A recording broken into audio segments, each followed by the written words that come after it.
It's easy to get lost. This is The Revenue Maze, and I'm Valerie Cobb. Join me as we navigate the halls, dead ends, and U-turns on our path towards upward growth trajectory. The Revenue Maze is sponsored by Lodestar URY, guidance and execution through fractional revenue leadership, uncovering hidden revenue streams, and empowering small business growth through process-driven sales. Welcome, everybody. It's so nice to have you back listening to the Revenue Maze. And I have an exciting guest today, and I'm super excited about him. He's an innovative thought leader and understands how to cultivate an award-winning corporate culture, which is a big hot topic right now. And he's passionate about growing leaders, which I'm excited to learn a thing or two as well on this. And he's president, CEO at American Southwest Credit Union, Jay Williamson. Welcome, Jay. Well, thank you. I appreciate the opportunity to be here with you. Oh, I'm so glad you're here today. It's been fun really to get to know you and everything, but we're going to get to know a little bit more about you. But first, we always have to start the show coming out swinging with what is one thing that the listeners can do to help themselves get out of the revenue maze. Don't forget to feed your cash cow. Okay, I love it. All right. That is very broad. Don't feed your cash cow. So why don't we elaborate and get a little deeper on that subject? Yeah, I'll just give an example of what we've been going through. So we've grown about 30% over the last 2 years. And I came here new to this credit union just a year ago. So I was looking at all of our people and all of our process and our products. And when I was looking at our lending side of it, I looked at those and I felt like we had all of those right things, but we weren't growing at the pace that we needed to. So then you start digging into the data. Well, why? I mean, what's wrong here? If you've got the right people, the right product, the right processes, it kind of gets boiled down to you're not using technology right, or you're not devoting enough resources to it. We weren't feeding our cash cow. So the loan department had stayed the same, even though we had, another 30-40% more members and customers for demand. So we increased that by another person, and that person in our loan volume picked up by another $1 million. We did it again, we're up another $2 million. So we weren't feeding our cash cow to give us more milk. And that gets really easy to do whenever you're in the day-to-day business and you're just taking care of things and things are flowing along well. You just forget that you're not devoting enough resources and you're leaving dollars on the table. So you got to feed your cash cow. That's an interesting subject because I would think that one of the biggest problems with that is even understanding which is your cash cow, right? You mentioned the loan department, but how did you find out that that was what they were missing, that opportunity? And some of the listeners, they're pretty guarded on, well, I have to hire somebody, that's money going out the door. So how did you create that blend? How did you do that? It is. I mean, and that is one of the things that we get to, because you as a CEO or as a business owners, you get busy in the day-to-day and you don't necessarily want to. As a matter of fact, when we had a person leave in that department, I went back and asked the staff and said, hey, if I pay all of you more money, can we do the same amount of production? And they're like, no, our plates are full. So I really started looking at, okay, if our plates are full, what's our wait times?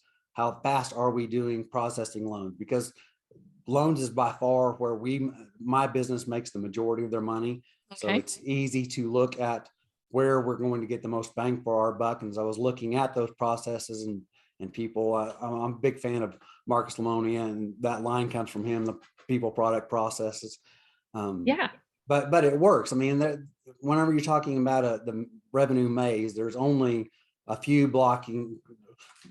normal things that everybody has to do. There's business basics or business basics. And that being one of them. But for us, like I say, we were looking at it. I knew my staff couldn't do more. I looked at our wait times. And even after we've added 2 new staff members to it, our wait times are still about the same. We haven't even picked up enough steam yet to meet our current demand. I know there's more demand out there than what we're servicing, just because even though we're doing an extra $2 million in loans every month over what we were 2 months ago, our wait times are still the same. So we still have more elasticity that we need to pick up, which is revenue left on the table. And if you're looking at those type of things, why you need to feed your cash cow, an example for us, that $1 million at a 4.25 interest spread is about $250,000 a year, every year, just on those extra $2 million. I can afford to pay a lot of people whenever we're generating $250,000 more top line income. I mean, that's why I say you've got to feed your cash cow at some point in time, figure out where you're making money and maximize those opportunities, because you got to grow your top line income all the time so that you can grow your bottom line. I mean, that's just the basics of business. Just the basics of business. Well, and so it's funny because there's gray areas within that to say, like you said, you just noticed, well, I tried to go and pay and said, I'll pay you more if you can close more. And they said, no, we're at a max, which is amazing because most people, so that was probably your first indicator that there's too much business, and then, but what I love about what you're talking about too, is that you actually communicated with the people who are touching those products, right? So, you must have noticed, hey, what's happening here? And then spoke with them, because when I introduced you, you talked about being passionate about growing leaders and then understanding how to cultivate an award-winning corporate culture, which to me kind of goes hands in hand with what you were just saying, feed your cash cow. But how do you feed your cash cow? You talk to your people to make sure, and then you did the great thing, people, process, and performance. I think I got that mixed up because there's another person that does people, process, and performance anyways, but you started with your people and you started talking with your people and found where the cash cow was kind of hitting hard. And then you were willing to throw some money at it, which sometimes is hard for small businesses. They get really nervous. It's kind of, oh gosh, what if we don't ride this? If we spend the money and then we've got to let somebody go later when the wave is over. So how do you kind of work those dynamics? Because you've got culture and you've got people, and we're on a really hot market right now. And then what do you foresee? Do you foresee that changing? Do you foresee like the human capital count staying right where it is, and then, or just moving people around a little? Or how do you deal with that after riding a wave like that? Because some people are reluctant to hire just because they don't want to contract either. They just want to have that growth mindset. No, I mean, nobody wants to lay somebody off. That's as an employer, the boss, so be it. I mean, that's the hardest part and worst part of anybody's job, is to tell them they don't have one anymore. Yeah. Right now, I mean, the way the labor market is, that's not going to be a case. There's enough turnover that even if we overhired in that particular department, I could shift somebody to someplace else in our organization. And that's the great part of growth, is you have more opportunities to do it. As for where I don't necessarily think our market is going to get any easier in hiring talent. I don't know that in my 25 years of career that there's ever been a time that people weren't always in demand and the best people always paying for themselves. And because I think most people will rise to any expectations. I mean, technically I'm in a nonprofit business, but we talk about profit all the time because it is a business. The more that we can generate, the more we can do, is the more opportunities that we can do for our community and do for our staff. I mean, that to me, that's the whole driving. That's the only reason that I feel like I'm a CEO, is because it allows me to make an impact in my community and to affect more people than what I was doing when I was not a leader. When I was in production, I did a certain number and I took care of my customers, and that was great. I love that relationship side of it, but it wasn't affecting nearly as many people and in the community as I get to as a leader. So that's one of the reasons I'm passionate about developing other leaders. It's because there's just so much opportunity there. That's how you can make a mark. To me, it's not about the money you make, it's about the mark that you leave in society. And to me, this is how I'm going to make the biggest impact on society, is by the people that I affect on a daily basis, the 75 families that I'm responsible for, and the decisions that I make that are responsible for. They go out and affect our communities. The people side of it is really what matters, especially to me. Yeah, no, you and we align. For my company, I had three key things, and I learned it, took me a while to kind of come to it, but I was in a Vistage meeting, and one of the Vistage chairs was talking about her kind of vision, and different methodologies call it a vision or a mission. So you have a vision statement, a mission statement, and some of them flip flop it. If you're a Jim Collins fan, it might be one direction. If you're, anyways, but basically I feel like business can change lives faster than any government can. Oh, And yes. so it's like, for me, it's God, family, and business. And when I was talking to somebody, they're like, you put God before family. And I'm like, that's a whole nother dialogue. Let's get down to the business part of this, right? And the business part is you want to help people elevate, lift and elevate. And that's one of the easiest ways to help lift them up out of poverty, and help them grow. So I love that you're cultivating leaders, because that's so cool. So how did you kind of get that?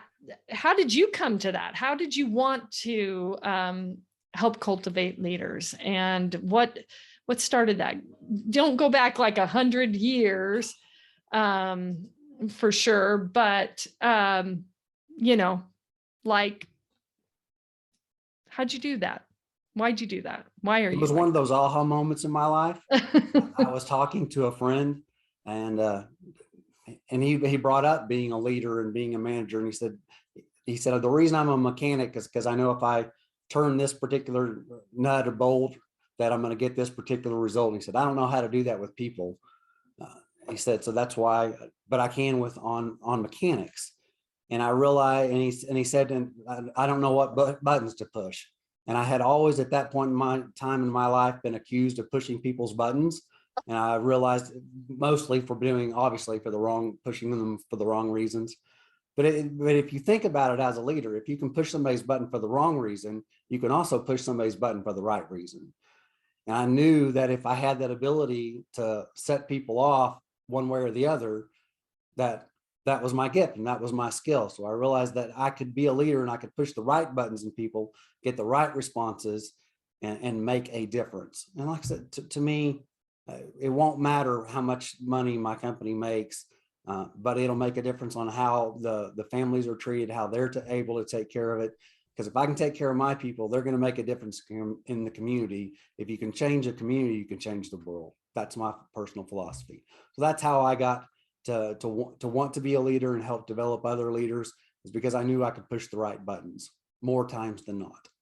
More times than not. Yeah, that's great. That's really kind of a fun story, actually. So thanks for sharing that. So you learned that that's what you wanted to do, but you had to start somewhere, right? So where did you kind of, it's not like you learned to be a leader overnight, No. Maybe you have a sense to be a leader, but there's skill sets, especially nowadays with sort of the ideology out there that if you find your right job, your right passion, then you never work a day in your life, right? And we are, that generation is moving up through those ranks, their why, the Simon Sinek why, right? And all of that kind of stuff. And so it's not easy to be a leader because of that balance, but you had to learn it somewhere. So what did you do? What did you do to get there? I was very lucky. My father was a serial entrepreneur. So I grew up around him. I mean, he would take me to work with him at a very, very young age. So I got to see and he was very, very specific about why he was doing business. is because it was a family atmosphere for him. And I will give you a story. And one of the things that I do still to this day is he bought a plane and got his pilot's license because he had nursing homes in multiple states. And it was a big deal to him to make sure that everybody got paid on their payday. And he would fly to there and hand out the paychecks and let his staff know that he cared about them and how much they were affecting the residents of the nursing homes and our family as well. And he showed me that from a young age. And I still hand deliver a couple checks every year so I can tell my staff how much I appreciate what they're doing for our organization. So I saw that growing up, and he turned over the family farm to me when I was 16 and let me make all the mistakes that I would have got fired from any other organization. And he would tell me why I made the mistakes and why they mattered and why I had to take care of the small things. He always told me, if you take care of your pennies, the dollars take care of themselves. And that's true, whether it's in money or whether it's just in business. If you're taking care of the details, the small things, the big things tend to take care of themselves. So I just was raised that way. I always knew I wanted to be a leader and be basically self-employed because that was the model that I had growing up, and I saw what it was able to do for my family. And it was just kind of ingrained in me. That's where I was always going to be. And I've been doing it, say, since I was basically 16 years old, and did it really, really poorly to begin with. But it's made me at a young age be able to be successful at this point in time. Yeah. Yeah. Well, that certainly is, it sounds like a great upbringing. Some in society are not blessed with as much. So that's really cool story. No, I was blessed. I have great parents. Me too. I was laughing because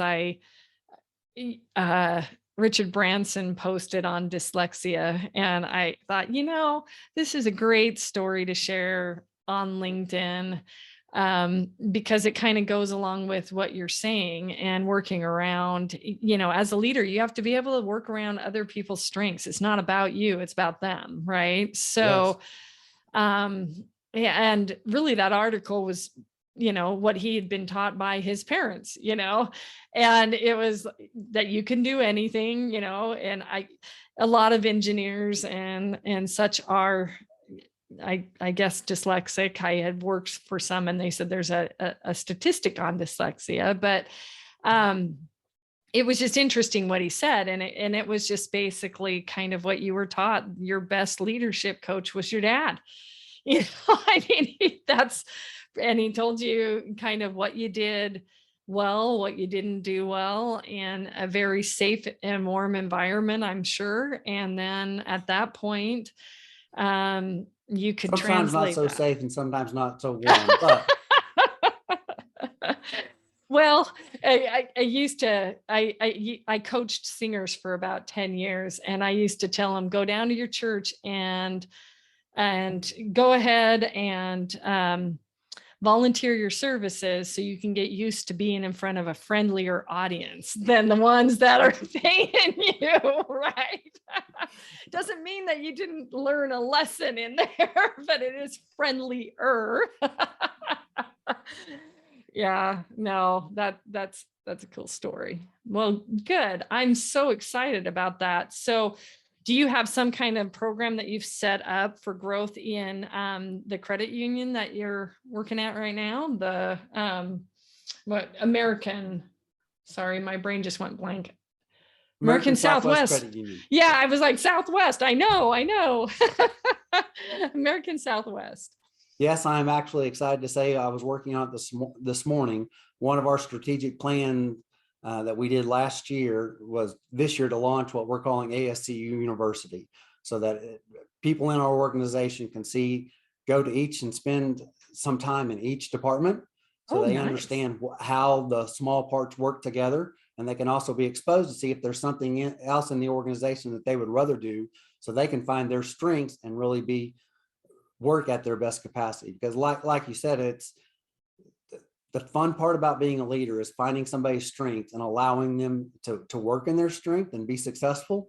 Because if you have 75 people being successful, being their best self. They're going to be, if they're successful at work, they'll probably be successful at home. If they're successful at home, they'll be successful at work.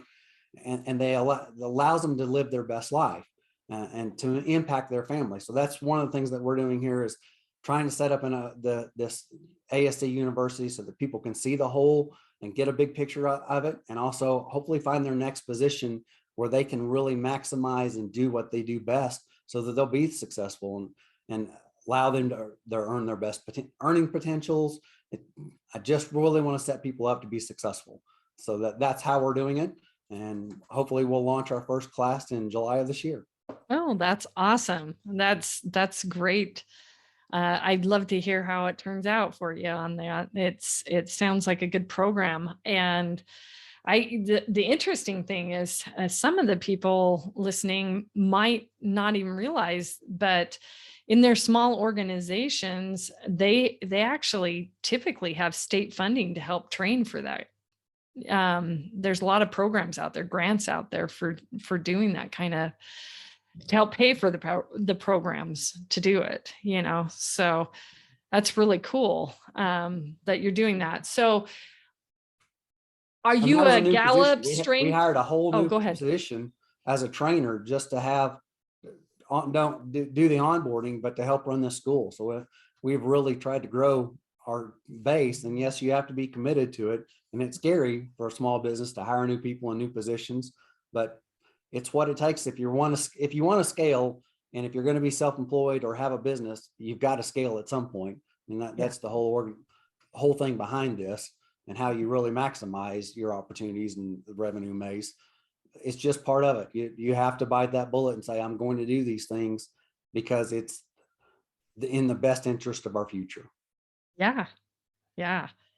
All right. So are you a Strength Finder assessment, the Gallup Strength Finder, Clifton Strength Finder, Achiever, all of that, when you were talking about laying into their strengths? Or do you use like Culture Index or any of those to help you, DISC to help you kind of play to their strengths? Or how do you do? I've done all of those, and to some extent they help, but I really think it comes down to finding out what people are passionate about.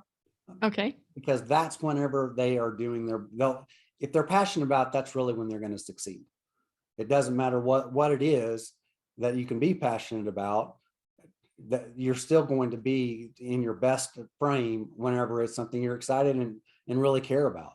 Like I say, I was a very good producer when I was doing production, but whenever I found my niche in this side of it, it's even gone even more exponentially, because I love what I do and I'm passionate about it. It even allowed me to excel beyond what I would have just in production side of it. So getting to know the people and finding out really where most of the time, especially in business, people don't take the time to find out what people are passionate about. They just put them in a role, and if they're successful, they'll leave them there or promote them on. But to me, it has been one of the things, and the fun things is to getting to know my people and finding out where they are. And sometimes they don't even know. And that's one of the reasons we're doing the ASC University, so they can hopefully find, if they're not in their best spot, even though they thought they were, let's put you in your best area and give you a chance to do something, because that's when we're all going to succeed together. Everybody thinks being the CEO is great, and that I'm the important one. I'm the least important person in my organization.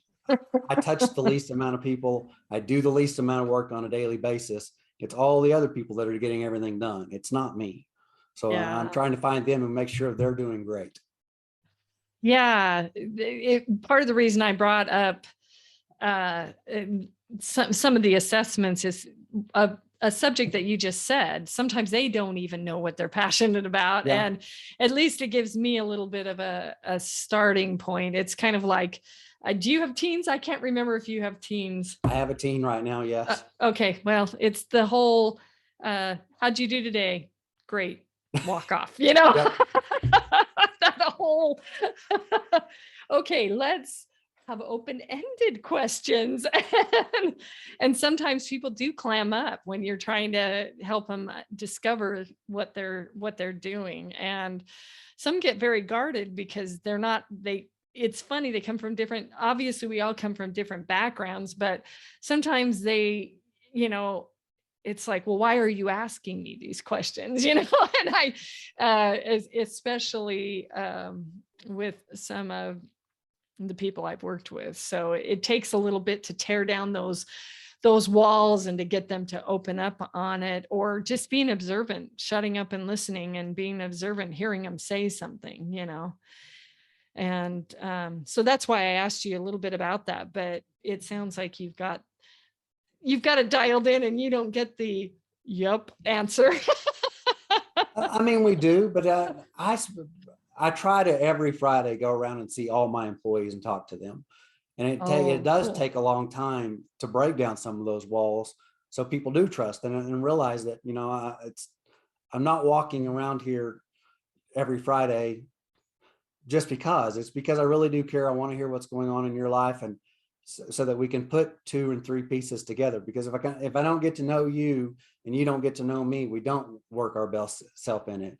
I think that's another thing, that the farther you get up the ladder, you get so invested in what you're doing every day, you stop to take time to get to know your people and to really invest in them as well. So I just make it a habit of try to every Friday go around and see everybody, so that we're always having those conversations, those dialogues. Because I won't learn the first 3 or 4 months. It'll be the 6th or 7th month, something will pop up and that passion will come out. Okay. And it just comes out in normal conversation. But if you're not having those on a regular basis, it never happens. Yeah. So that's why the test, sometimes they work, sometimes they don't. It's the conversations that when you really find it. So that's where I spend more of my time, is talking to people than trying to do the test and let them see their, because I've taken those tests and they'll come out different every time I take them, depending on Yes, what they mood I'm do. in. It's funny how sometimes how spooky accurate they are, but you're right, they do change different moods. And then on top of it, typically sometimes somebody will come to me and say, well, I want to grow in the company. And that's when I will do a test just to say, okay, well, where do you want to be, if they don't know where they want to be. In coaching people, a lot of times I will have them do discs simply because it's a communication preference, right? Sometimes you can break down barriers if you know how they like to, how they have a tendency to communicate or like communications. I was laughing because I worked for some engineers and at some point, and well, they don't like the executive summary. They want every single detail, right? And then there's the executive summary. Just give it to me in 5 seconds, and so it's just kind of funny when you're working with people like that. So the group really, part of getting to know you is getting to know some of the things that you really like. So as we talk about some of this stuff, other than your father, who would be your role model out there, like somebody that somebody would know that you really are excited about, or they may not know them, but just describe them, The lead pastor or the CEO for Life Church. And Okay. I listen to his podcast all the time, and I'm drawing an absolute blank on his name right now. Should I Google search it really quick? Absolutely drawn. I can look on my phone because I have his podcast, but he does a great job, and he has a podcast every week. And he always says, when the leader grows, everybody grows. And that, to me, that really is the truth. One of the things we instituted here is all my senior leadership has to go through some type of leadership training every year, because you can't put into people if you're not putting back into yourself. Once you pour out the cup and it's empty. You got to fill your own cup up sometimes. So that leadership development skill has always got to be growing. So I try to listen to multiple podcasts all the time, so that my leadership skills are growing, and that I can pour more out into other people. Well, good. We'll have to call him out and thank him. I always laugh. It's like, if I call somebody out like Richard Branson, it's like, he doesn't know who I am, but I'm going to call him out anyway. He did a great job, or whatever. Craig Groeschel. I had to look on my phone. Craig Groeschel. Craig Rochelle. Thank you, Craig Rochelle. That's awesome. So what are some fun, you talked about filling your cup, and that's from a business standpoint. You personally, Jay, what do you do for fun just to fill your cup? I mean, I get it. Leadership is a blast, but that's not what you do all the time. I hear you're into sports. I love OU football. Okay. One of the things that I'm bad, that I'm honestly, one of my weaknesses lately has been that I haven't filled my own cup. I used to always go hunting and fishing and take that time to recharge, and it does wonders for me. I always come back a better person when I've done those. But last year I look back and I hadn't been done hunting and fishing in a year and a half. And my wife was like, yeah, it's about time for you to leave. So She knows you. yeah, You need some space right now. Yeah. Here's a plane ticket. Go fishing. See you later. Get the heck out of the house. But, and I think as leaders, that's the easy thing, especially leading out of a pandemic. I mean, it took all of our hearts and souls, and we were changing so much so fast. And to me, I take the responsibility so personal. I mean, I feel like I've got 75 lives that depend on every decision I make. Yeah. Those families depend on me to make the right decision. So the last 2 years, I poured everything I had into trying to lead and make the organizations safe so that we didn't have to lay off anybody. I mean, I remember in 2020, the March of 2020, going to everybody and saying, I don't know what's going to happen here any more than you do, but my commitment is that we won't lay off if we don't have to. And we're going to take this month by month. And I'm so glad that I had the opportunity to be a leader during a pandemic, but man, I hope I never have to do it again. That was just brutally hard. Yeah, most said be very transparent with your, with your organization.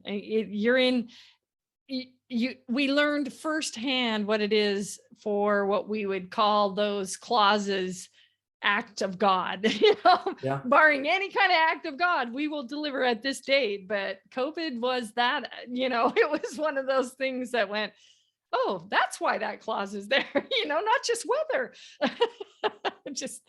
I obviously am somewhat joking with it, but it's true, right? It was something that everybody kind of went, we don't know what we don't know. So we're going to do our best with every day, and we'll see what happens, And you hit the key. It's transparency. I mean, I tell my organization all the time, we're going to be the most transparent organization out there because it's the right thing to do. If you tell people, hey, we're making all these things so that we don't have to lay you off, and we need to make income so that we don't have to lay you off, they get it. I mean, they'll do the right things. They'll make the right decisions. They'll produce because it's in their best interest to produce more times than not. I mean, I think the bad employee, the bad apple is the rarity. It's most of the time people the organization was not transparent enough, so they don't see the reason or know the why behind it and how it affects them and what they're doing is important. So I try to be as transparent as we possibly can. And that's not easy. Sometimes you just forget the details. I forget to share all the time. It's not that I won't share the details. Sometimes I think I've shared them when I didn't. That's easy to do as a leader. Oh, I forget who I told what to, Yeah. because I'm a fractional CRO, CSO, and I'll be working with one company and think that I've mentioned something and, oh, wait, no, this is a different moment, it's easy to do. Communication is a difficult thing. And, I felt transparency is one of the reasons that they don't get buy-in by their employees because they're not transparent, right? And that doesn't help feed the cash cow either, because they're not going to talk to you either if you're not transparent. So, you can't communicate enough, in my opinion. And everybody gets so secretive about what their business is and what makes them why. I mean, if somebody can do what I'm doing better, more power to them. I mean, that's capitalism. If they can do what I'm happy to share anybody what we're doing and why we're doing it. And if you can do it better, more power to you. Because it'll make us better in the long run. So all my staff I hope they know exactly what we're doing all the time. I try to communicate it every month.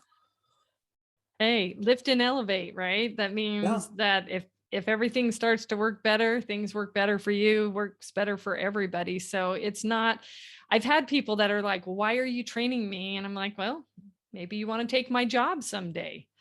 Maybe I won't be here someday. Maybe it will elevate me to a different position too. I don't know. You never know what that's going to do. So you've got to be able to basically trust that you're just doing the right thing to help them along the way. And it's like your dad said, and I can't remember the whole saying because I've never used it before, but it was a pennies and dollars saying. Take care of your pennies and the dollars take care of themselves. That's right. Take care of the pennies. So, anyways, it's the details, and making sure that they're aware of those details. So, what's your favorite sport? Because you talked Oh, about Oklahoma and oh yeah. OU center football, no question about it. okay. And then hunting and fishing because it's Yes. out in nature, I'm sure, and gets you to a little bit sort of debrief. So, do you have a trip planned soon to be able to do that? No, in February, I just came back from a trapline trip in Canada and Oh, fun. 100 miles out in the bush. I mean, we were as remote as you could possibly be. It was so great to be able to walk outside and you could hear the snow falling. It was so quiet. It was just wonderful. Oh, well, that's wonderful. Yes, a leader definitely needs to recharge. So, Jay, I know that some of the listeners would love to hear a little bit about where they can reach you, maybe collaborate, maybe get the services of American Southwest Credit Union. Where can they get a hold of you? I'm on LinkedIn, and you're welcome to leak out. I say that I'm not on there very often, so if I don't reply immediately, please don't take offense to it. Because, but you can also my email is ceoservantleader@gmail.com. You're welcome to reach out there. Hopefully, that's an easy one to remember, and I'm happy to help anybody and everybody. I got to the position that I'm in because a lot of people are willing to invest in me and spend a lot of time. So if I can give that back, I'm happy to help. Yeah, no, that's awesome. I'm sure that American Southwest is really happy to have you, because it sounds like it's flourishing under your leadership. So fantastic.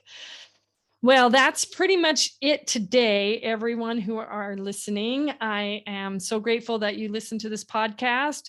If you liked it, like it, share it, love it, whatever you want to do with it. And yeah, thanks for being a part of it. And thank you again, Jay, for being a part of the show today. Oh, my pleasure. And I love this podcast. The people that you've had on have given great ideas. I'm a big fan. So it's an Well, honor to be good. here. Thank you. All right. Have a blessed day, everybody. Thank you all for joining another great episode. For show notes, links, and resources, visit revenuemaze.com. And never forget, you are why.